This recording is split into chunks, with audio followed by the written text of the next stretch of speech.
unang araw ng price selling sa bigas.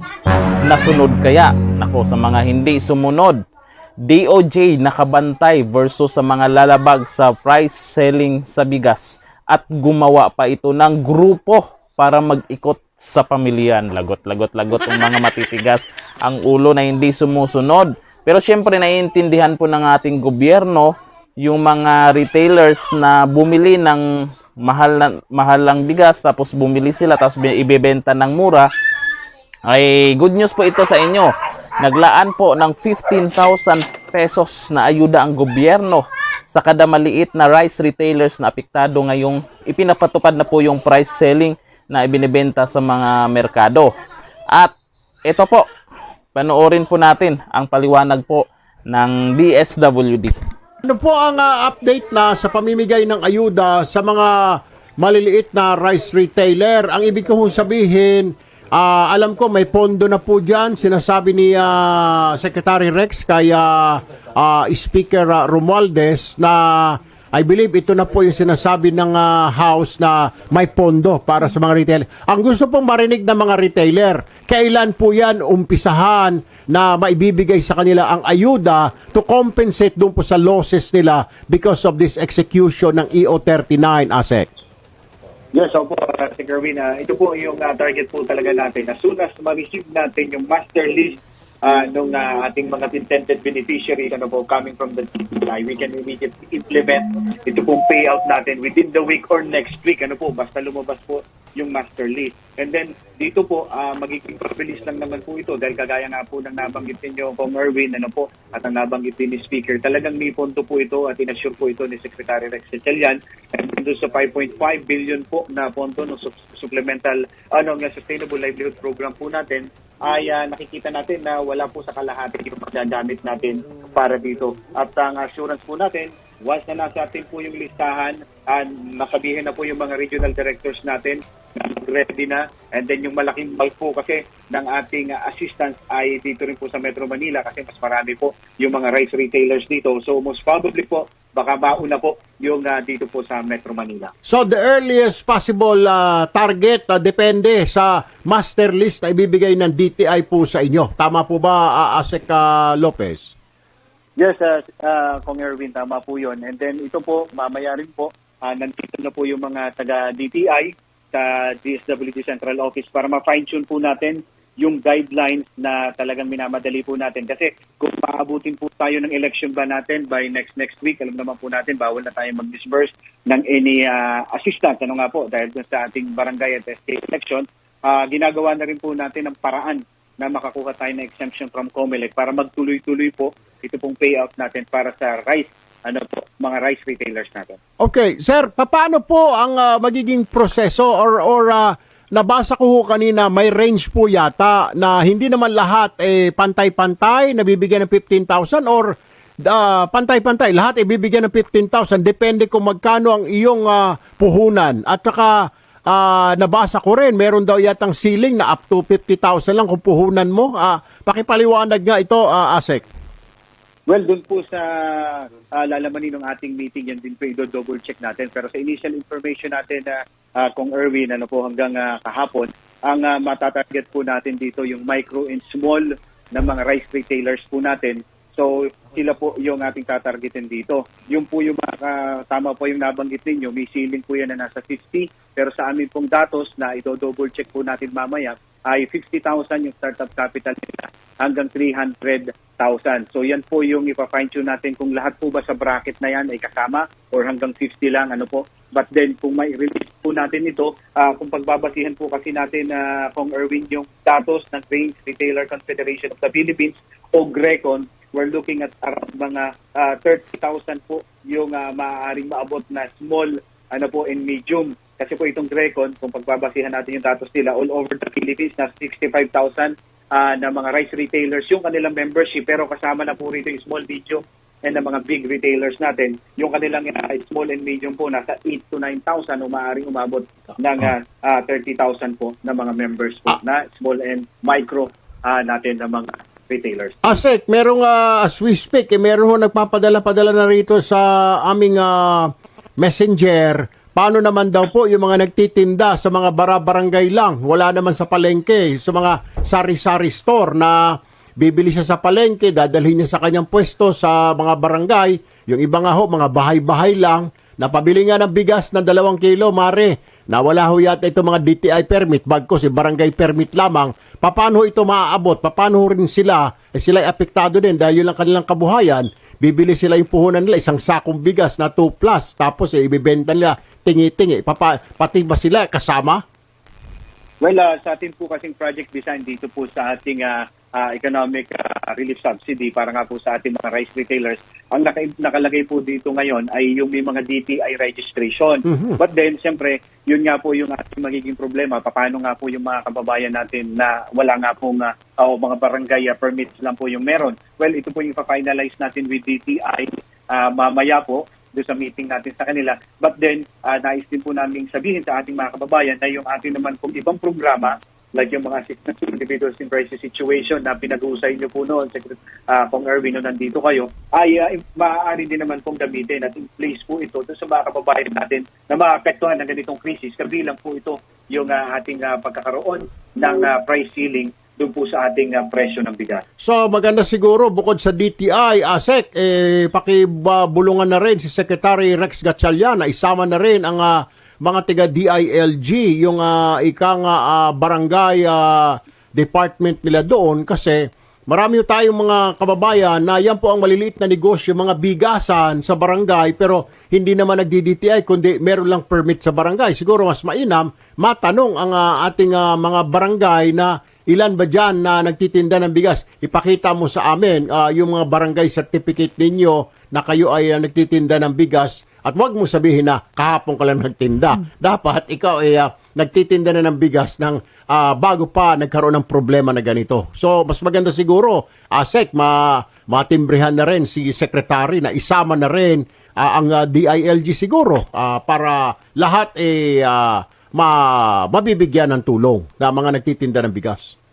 Yes, tama po, Kong Erwin, well noted po yun, yung inyo pong suggestion. And then tama po, kasi mamaya, pag umupo po tayo with the DTI, ito po rin yung mga, sabihin na natin, mga last minute na preparation na kailangan din po nating ma-fine-tune bago po natin ilabas yung ating guidelines para dito. Although nakikita na natin yung project design, nandyan na, kompleto na. Pero ito nga pong maliliit na mga detalye na ito, most probably ito po yung mga grievances naman natin while implementing the project.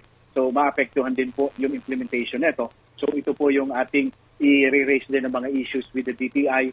And tama po, kasi kabilang din po sa kasama natin sa implementation ito yung Department of Agriculture. And then yung with your suggestion with the DILG ay atin din pong i-raise yan. Sa ganun, talagang maging whole of nation approach po yung ating gagawin with this economic relief subsidy para po sa ating mga rice retailers and to make sure na tatalima po tayo sa atas ng ating Pangulo Ferdinand Marcos Jr. Panghuli na lamang, ASEC, na katanungan bago magtanong ang aking partner si Miss Nina, ay ito ba ay depende sa laki nila? So, magkano ang starting na ayuda? At saka, ano ang ceiling maximum?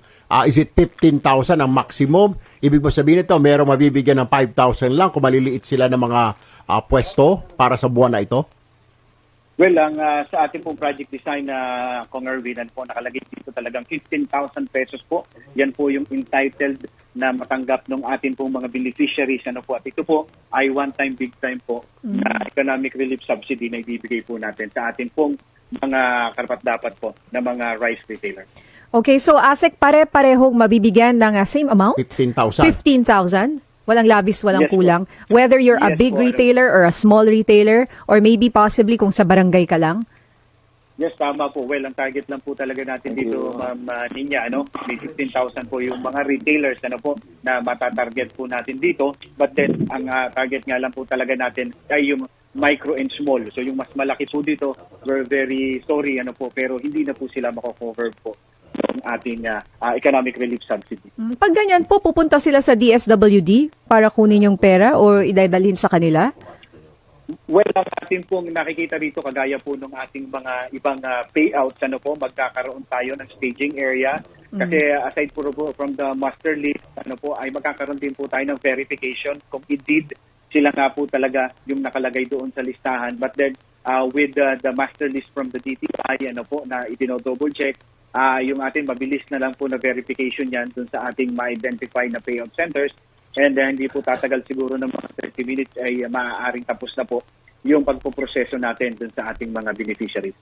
May mga natatanggap po kami ngayon na mga sumbong dyan daw po sa Palawan, sa Puerto Princesa. Patuloy pa rin po, nasa 60-70 ang presyuhan ng bigas at dito po sa Mindanao, ganun pa rin po ba? Pinakilos nyo na ba po ang inyong mga regional offices, ang inyong mga provincial offices hanggang sa mga cities, ASEC, para mag-monitor sa mga palengke, sir? Kung di niya, una gusto ko lang ilinaw, baka mayroon kasing kaguluhan din minsan sa mga manonood at mga ating taong bayan na akala nila yung price cap na 45 for well-milled at 41 for regular milled, applicable sa lahat ng klaseng bigas. Kalimitan po yung nakikita nila sa TV, Ayun. sa mga reports, premium rice po yung mga nakikita nyo, 56, Oo. 60 plus, or even 70 plus pesos. Oo. Premium rice po yun, hindi po covered yun. So gusto lang ilinaw na hindi po covered yung mga premium tsaka specialty rice natin. So what you're saying, ASEC, dapat kung kunwari bigasan yan, meron siyang at least dalawang pwesto or butas na isa 45, isa ay 41. And then yung iba siguro, yan na, 55, 60, 65 dahil mga premium yan. Tama po ba? Tama po. Kalimitan po ngayon, yung naikutan po namin sa Metro Manila kasi ito po yung unang ginalawan natin. Ang nakalagay po 41 sa tawag nila Regular. MR. Regular milled rice, tapos WMR, well milled rice 45. Although meron pong kakulangan talaga ng supply sa regular meal. WMR yung kalimitan at medyo may supply naman tayo ng well milled. Tama po kayo. Ngayon lang po kasi medyo masyadong mabilis yung implementasyon ng EO. Pasimula pa lang po kami sa region. Hindi po ganun karaming tao namin sa mga probinsya. Lalo na po ang DA, wala nang tao sa provinces dahil na-devolve na. Pero kayo pa man po, tama po ang reports. Patuloy po na may mga violation pa rin doon sa rice cap based doon sa mga reports ng aming mga tao sa field. Pero ang initial kasi itong first couple of days namin, 3 to 3 days siguro, more than enforcement, mas information dissemination po ang ginagawa namin, monitoring, saka yung validation ng listahan na kailangan namin isabit sa DSWD at yung pagpapaliwanag sa mga retailers na kahit man nalulugi kayo, meron pong nakahandang financial aid galing sa gobyerno. At dagdag ko rin, nakikipag-ugnayan rin kami sa mga traders. Kahapon lang may mga kausap pa yung malalaking traders na mag-supply ng bigas, lalo na yung well-milled rice. Kasi yun po talaga yung karamihan na binibili. Yung pong regular meal, minsan ayaw na kasi medyo hindi nga po nadaan ng maraming beses sa milling machine. So kaya medyo brownish siya or yellowish. Ayun nga po yung susunod ko sanang tanong, ASEC Uvero. Marami hong nagrereklamo, meron ngang 41, may 45, pero yun nga, kulay dilaw, durog, amoy aparador. So parang hindi daw makain yung mga 41, lalo na. Pati yung ibang 45. Kaya parang baliwala rin po kahit ibigay yung iba, napilitan na lang dahil sa gutom na rin at kailangan talagang magtipid. Pero how do you ensure po naman yung quality ng bigas, ASEC?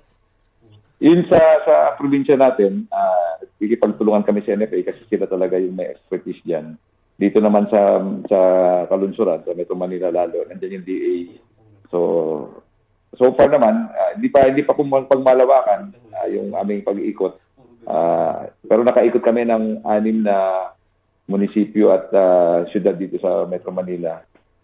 More than the quality, ang naging issue namin is yung kakulangan ng supply pagdating sa regular meal, tapos yung hindi makapagbenta ng iba ng 45 kasi malaki dugi. So pakiusapan po at pakiusap na rin kami sa mga retailers na may parating naman na ayuda galing sa gobyerno at tulong-tulong tayo sama-sama sa sakripisyo at dahil may parating naman na financial assistance sa DSWD. Alam mo, ASEC, ang solusyon ho dyan, ang solusyon dyan, dito po sa Bulacan, napakadaming mga warehouse ho dyan na in-inspection namin, inaagiw na lamang ho, ay hindi mailabas. Siguro, baka nag-aantay lang sila na mag-utos sa ang Pangulo, kumpiskahin yan, para ibagsak po yan. I believe, yung Bulacan po ay kayang i-suportahan ang pangangailangan ng Metro Manila kahit na isang buwan pa dahil itong buwan po yata towards the end of the month may mga bagong ani na po tayo ng mga bigas, so yun siguro ang kakailanganin. Pero maiba tayo, ang tanong po natin, ang inaantay daw ng DSWD ay ang listahan na manggagaling sa inyo to identify kung sino po itong mga retailer na nakarehistro sa inyo. Pero ang tanong po natin, paano yung hindi nakarehistro? Ang rehistro nila ay nasa barangay lamang dahil sila ay sa bahay lang nagtitinda ng bigas o mga sari-sari store, ASEC. Ito po yung papasok yung micro. Meron po kaming, yung sa mga micro entrepreneurs, meron po kaming kinakalap na listahan rin sa DTI yun na sino dito yung nagtitinda ng mga tingi-tingi talaga na bigas. Pero yung validation pong at listahan namin with DA at with yung mga BPLOs po, yung mga licensing officers po ng mga LGUs, yun muna yung unang ginagamit namin at binavalidate. At hopefully po, bago matapos ang linggo, makasimula na yung DSWD na makapag-distribute ng ayuda para sa ating mga retailers. Maniniwala ka ba, sir, na pag may mga rice retailers ngayon ay wala talaga itinitinda na 41, 45 dahil sasabihin nila, wala po kaming ganung bigas. Ang bigas namin ay puro 53, 54, 55, 60. Would you believe kung sasabihan kayo, bakit wala kayong 41, 45? Hindi po kami nagtitinda ng ganyan eh. Kasi marami pong instances na nag-text na ho sa amin, ganun daw kaagad ang sagot. Hindi ko kami nagtitinda ng 41, 45 dito. Pero bago ito nagka-problema ng nagkakaubusan ng bigas, nagtitinda naman daw yung tao na yon, yung pwesto na yon, ASEC. Paano kaya masolusyonan ng problema na ito? Yung base nga po sa namin, sa fieldwork rin namin, medyo may time po talaga na umakyat ng umabot ng 30 plus yung palay pa lang. So pag nag-umabot po ng 30 plus, hindi mo na maibenta ng mas mababa sa 45 yun. So, ganun po yung nangyari. Sabay-sabay na taasang pati palay. Pero ang nangyari naman po nito nakaraang 2 linggo, nasa Bulacan po kami kahapon, medyo limited po ang stock ng Bulacan ngayon kasi dahil pong namimili dahil siguro election na rin. Pinamigay daw nung binaha po yung Bulacan, Pampanga area. Marami daw pong namili ng stock, ginagamit na dinistribute ng mga local LGU sa mga nabaha. So, ang ina-expect po nila na pag sa lokal naman, in 3 weeks time, parating na yung mga ani. Tapos, meron pong available na mga imported. So, yun po yung sinususog namin na sana maging, and through the traders na kausap namin, ilabas. May distribute. At meron po kaming mga information. In fact, nakakuha na ako ng text na meron po kaming available na well-made rice na 67,000 sacks po. Kaya ngayon lang. Ibulong nyo sa amin. Pupuntahan ho namin yan para brasuhin ho namin. Ilabas ho yung 67,000 sacks of rice na yan, ASEC. Anyway, ASEC... yung po 67,000, available po yun. Offer po sa atin. Available. Akala ko itinatago, sir. Hindi po tinago.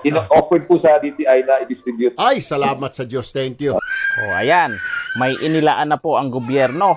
Ayuda para sa mga apektadong retailers. Ang hindi sumunod, ito. Naka-alerto din ang Department of Justice laban sa mga negosyanteng hindi susunod sa price ceiling para sa regular at well-milled rice. Sa katunayan, isang grupo na ang binubuo ng kagawaran para mag-ikot sa mga pamilihan.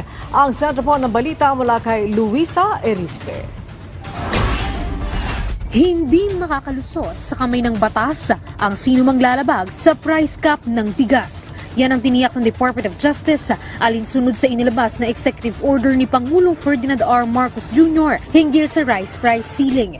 Ayon mismo kay Justice Secretary Jesus Crispin Remulla, posibleng makasuhan ng economic sabotage ang sinumang mapapatunayang iligal na magtataas ng presyo ng bigas o nag-iipit ng supply nito. Meron tayong batas na pinagbabawal ang ganitong mga pagkilos na hindi dapat ginagawa sa taong bayan. At kung ito talaga ay kanilang pipilit gawin, ay ang batas po ang kanilang makakaharap sa bagay nito. Pinakamabigat niyan, syempre, economic sabotage and other